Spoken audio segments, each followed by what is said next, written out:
Hello everyone, my name is Joke Pearl and you're welcome to my YouTube channel.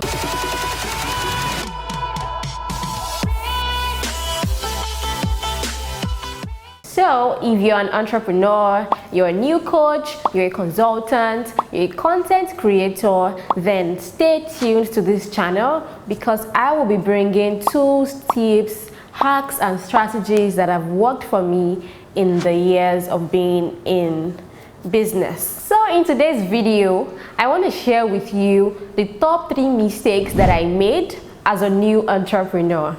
When I was around the age of 9, I started doing business. I would make beads, would make leather wares and sell in school. I would even teach other students in school how to make this. And I was making cool cash, right? And everyone around me kind of supported that. Even after I left elementary, secondary school, I still continued with some side hustles, to get money for myself. So in my head, hey, I know about business, I know how it runs. So February 2017, when I left the corporate world, when I got kicked out of the corporate world, right? So I thought, okay, I think I want to go back into doing business. I want to start a fashion line where I sell shoes that save the world. I was so excited about this, and before then I used to wear boots that a lot of people really complimented me on, like, oh Joke, I love your boots. I'm like, oh yeah, thank you. So I said, okay, you know what, why don't I start with this, start making boots? And that was the biggest mistake ever.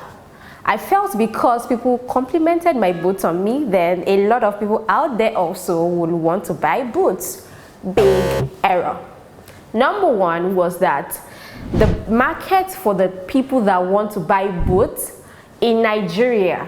Now for someone not in Nigeria, Nigeria is a tropic region. It's quite hot in Nigeria. So imagine wearing boots all day. Not a lot of people want to wear that because of fashion. So that was error number 1, not validating my business idea. Now I jumped right into it, invested a lot of money into it, withdrew out of my pension to invest into this, and you know where the story ends. It wasn't a very nice ending, right? So that was the number 1 error.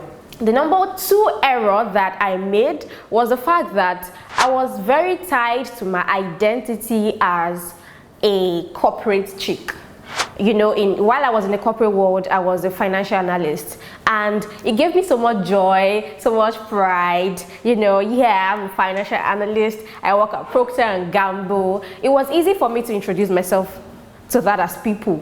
But I found out that after I started my business as a shoe business owner, I couldn't, it took a lot of effort to tell people about what I do. I felt they were looking down on me, or okay, they will feel I'm not doing something good with my life or stuff. And that brought me to a very big realization that achievement matters a lot to me. And that was not a bad thing, but it was something that I did not take note of. I was so tied to that identity until I did a conscious work on myself that, you know what, your purpose, your identity as a human being is not tied to having a fantastic job description or being called the manager or working in a Fortune 500 company. And that was the number 2 error I made. And the third mistake that I made as a new entrepreneur was being too caught up with the vision and not focusing on the reality, which is the roadmap for the business.